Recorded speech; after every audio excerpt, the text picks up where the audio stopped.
무당을 하고 있는 고모가 나에게 말해주었던 이승과 저승. 우리 고모는 무당이야. 그런 고모가 알려준 귀신에 대한 모든 것을 한번 얘기해 볼게. 가장 궁금한 것이 귀신은 있냐 없냐 아니겠어?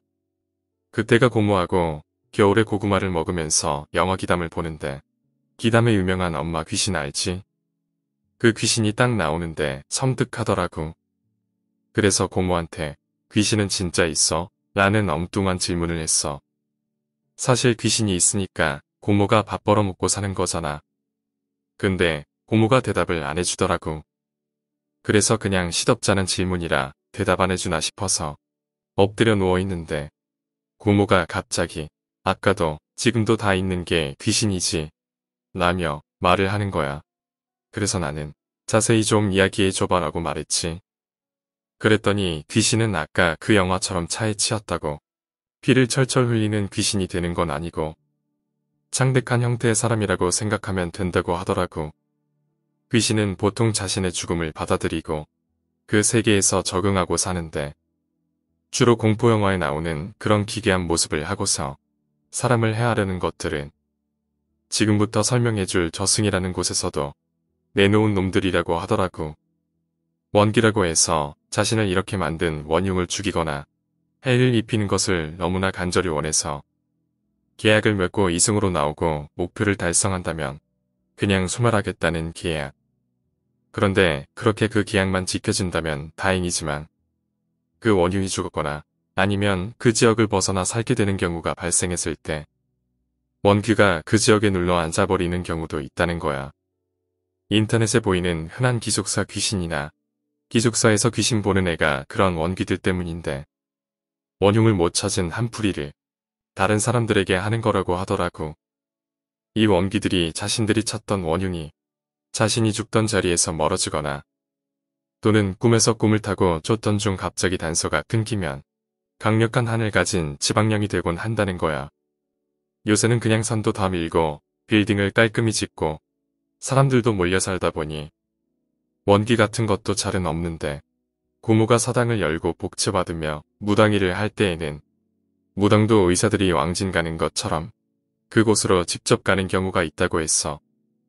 예를 들자면 독실한 기독교 집안에서 부탁을 해서 가게 되었는데 기독교 집안이라 조용히 와달라고 해서 갔더니 그 집 딸이 말하기를 자신이 2달 전부터 가위에 눌리는데 그 시점이 신발장에서 자는 횟수가 늘면서 시작되었다는 거야. 무슨 말인고 다시 물어보니 문제의 그날도 문 열자마자 신발을 벗으려 하는데 너무 졸려서 신발장에서 쓰러졌다더라고. 그러다 눈을 떴고 자신이 침대에 눕혀져 있길래 누가 눕혀줬나 보다라고 생각하고 자는데 침대가 신발장으로 끼익 하고 천천히 움직이다 다시 끼익 하더니 원래 자리로 돌아가더라는 거야. 그래서 그냥 가위다 싶어서 눈을 질끈 감았더니 갑자기 침대가 베란다로 튕겨져 나가면서 꿈에서 깨어난 거지. 근데 난간에 매달려 있더란 거야. 다행히 그때 엄마가 집에 있어서 애를 살려줄 수 있었어.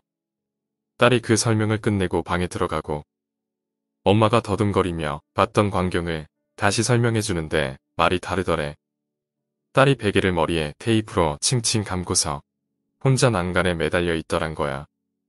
이것은 가위를 넘어서 귀신에게 빙의가 되어버린 순간이라고 하던데 고모가 그 이후로도 계속 부적도 붙여보고 딸한테 말을 걸어보기도 하는데 도저히 이게 나아지지를 않더라는 거야. 그래서 엄마를 불러서 숨기고 있는 거 있으면 당장 말하라면서 딸한테는 아무것도 느껴지지가 않았고 집 자체에도 문제가 없는데 애가 왜 저러냐면서 닥달했더니 엄마는 정말로 자기는 있는 그대로 다 말했다는 거였어. 그래서 그 집에서 내려와서 차를 타고 가려는데 주차장 뒤편 놀이터에 아까 그 집의 기운이 느껴져서 가봤더니 그네가 하나 있더라는 거야. 혹시나 하고 그네 쪽으로 다가가는데 갈수록 딸이 아닌 엄마의 기운이 강하게 느껴져서 고모가 바로 그 집으로 뛰어올라가 딸의 엄마에게 혹시 유산이나 낙태를 했던 경험이 있냐고 물었지. 그러자 엄마가 얼굴빛이 확 변하더니 얘기하더란 거야. 저 애는 외동이 아닌 첫 애가 태어났으면 둘째가 될 아이였다는 거야. 출산 예정일 2주 전에 답답해서 그 놀이터에 남편이랑 나가서 걷다가 갑자기 그네가 너무 타고 싶더래. 그래서 남편 보고 그네를 타자고 했고 밀어주던 남편이 힘 조절을 잘못했는지 공중에 붕 뜨게 되었고 배부터 떨어지는 사태가 발생한 거였지. 결국 애가 유산이 돼버린 거야. 그리고 그 태어나지 않은 아기가 지방령이 되어 동생에게 화풀이를 한 거라고 하더라고. 이 얘기가 끝나고 고모는 이승과 저승에 대해 얘기를 해주셨어. 그리고 이승과 저승도 많이 궁금할 거야. 물론 나도 가장 궁금했던 부분이야. 보통 일반 사람들은 이승에 있고 귀신은 저승에 있다고 생각하잖아.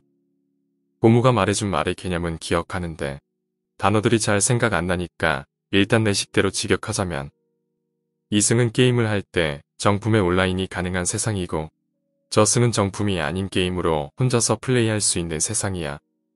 보통 곱게 죽거나 별 원한이 없던 귀신들은 자신이 죽은 걸 인지하고 그냥 그대로 산다고 하더라고.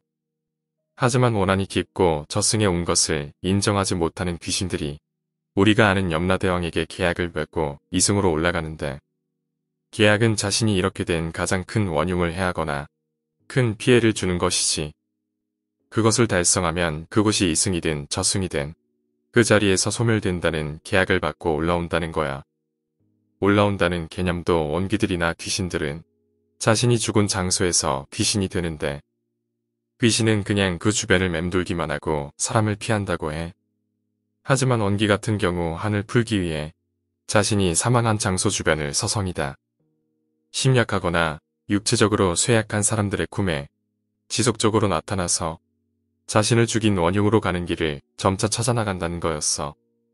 어찌 보면 노가다 같은 거라서 원기가 제일 불쌍하다 하더라고. 수호신에 대해서도 말해줄게. 귀신과 원기, 그리고 이승과 저승의 이야기를 들어보면 인간은 아무것도 아닌 것 같은데 그럼 인간은 귀신이 뭐하면 당하기만 하냐면서 고모한테 물어본 적이 있어. 그랬더니 고모가 원래 귀신 자체가 자신은 저승인이라는 걸 알기 때문에 이승 사람을 피해 다녀. 또 귀신을 보는 시점이 있는데 20살 전에 귀신을 많이 보고 가위도 많이 눌린다면 20살이 넘어서도 귀신을 볼 확률이 높고 20살이 넘어서도 귀신을 본 적이 없다면 귀신을 보고 싶은 마음을 가져도 못 보는 거라고 하더라고. 그리고 하나 더, 인간은 태어나면서부터 자신만의 수호 귀신이 있는데 이 수호 귀신은 자신이 전생에 쌓았던 선한 업적이든 혹은 행동에 따라 종류가 달라진다고 해. 내가 전생에 사람이 아니었다면 본능에 충실하되 내가 본능에 충실하던 중 어떤 생명 혹은 개체에게 도움을 준 것이라던가 혹은 해한 것들이 모두 포함된다고 하더라고. 하여튼 그렇게 수호신은 고모 말을 내가 또 직역하자면 절반 이상은 장군급이라고 해. 만약 그런 장군급의 수호신이 있다면 귀신을 볼 일이 절대로 없을 거야. 간간히 가위엔 눌릴 수 있어도 금방 탈출할 수 있을 거야. 그리고 그 가위 눌림으로 인해 일상생활에 지장이 있지는 않아. 그리고 30% 정도는 애기동적 귀신이야. 애기가 널 지켜주는데 성인 귀신들이 그 광경이 신기해서 호기심으로 접근한다고 해. 그러다 원기를 만나면 악몽과 느낌이 이상한 가위에 시달리게 되는 단계이며 극소수의 사람들은 그냥 신내림을 받게 되는 경우인 거지. 무당이면 사주팔자를 잘 봐주는지도 궁금할 거야. 누가 나한테 묻더라고. 용한 점집을 알려달라고 말이지. 내가 고모한테도 이런저런 이야기를 들으며 내린 꿀팁은 우선 사주팔자나 점괘 이런 건 보러 다니지 마. 고모 말로 기준을 삼으면 사람은 타고난 장군신, 그리고 기운이 정해져 있는데 이것을 알아보러 수소문한다는 거야. 자체가 이미 자신의 운명을 갉아먹는 거라고 해.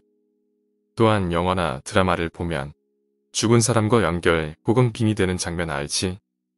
그거는 극히 드문 일이지만 무당들 세계에서는 정말로 목숨을 거는 일이라고 하더라고. 굳이 비유하자면 타짜의 아귀가 손목을 놓고 시나리오 쓰고 있는 상황이라고 보면 될 듯해. 그런데 그 중간의 중개 역할로 무당이 억지로 둘을 이어주고 산 사람이 비극을 맞게 되면 그 대가로 빙이 된 수호신은 소멸되고 그 무당은 그냥 효험 없는 점쟁이가 되어버리는 거야. 오늘 이야기는 여기까지입니다. 오늘 이야기가 재미있으셨다면 구독과 좋아요, 댓글 부탁드립니다. 댓글은 저에게 큰 힘이 됩니다. 감사합니다.